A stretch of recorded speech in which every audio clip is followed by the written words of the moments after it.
Rebecca Smith, the daughter of William and Sarah Pryor, came into the world in the serene village of Bratton. Her father, a prosperous yeoman farmer, and her mother, a respected figure within the local Baptist church, provided the foundation for her early life.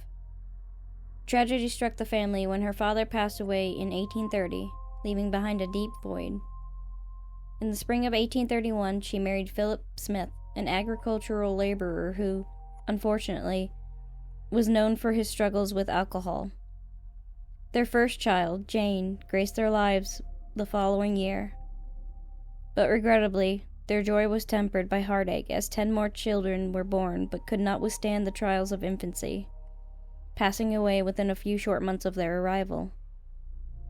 After the loss of her mother in 1846, Rebecca inherited £100, which was a significant sum at the time. She made a decision to relocate the family to Westbury in search of a fresh start. However, the inheritance proved fleeting as her husband squandered it, leaving them in dire financial straits.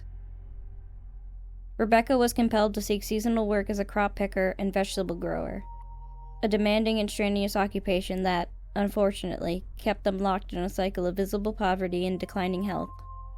On the 16th of May, 1849, Rebecca welcomed her 11th child, Richard, into the world. Initially, the child appeared to be in good health, but sadly, his condition took a sudden turn on the 7th of June, leading to his untimely demise on the morning of the 12th. The local registrar, George Shoreland, initially registered the cause of death as unknown, but due to local rumors and suspicions, he was prompted to initiate an inquest. Consequently, Richard's remains were exhumed on the 22nd of June and subject to a thorough autopsy on the 24th. During the examination, unsettling findings emerged as traces of arsenic were detected in the child's stomach. These alarming results led to heightened suspicion surrounding the circumstances of Richard's passing. Intriguingly, neighbors came forward with claims that Rebecca had allegedly made several attempts to procure poison before and after Richard's birth, culminating in the purchase of white arsenic on the morning of the 7th. These unsettling revelations further deepened the investigation. Subsequently, inquests were conducted into the passing of 2 more of her children, Sarah and Edward, on the 18th of July. Shockingly, the autopsies revealed that both of the bodies also contained traces of arsenic, adding to the disturbing pattern of events. The mounting evidence and unsettling testimonies painted a troubling picture, casting suspicion on Rebecca and her actions concerning the tragic losses of her children. Following the tragic passing of Richard, Rebecca found herself on trial for his demise on the 9th of August, 1849. A compelling case was presented against her, with 18 witnesses called upon to testify.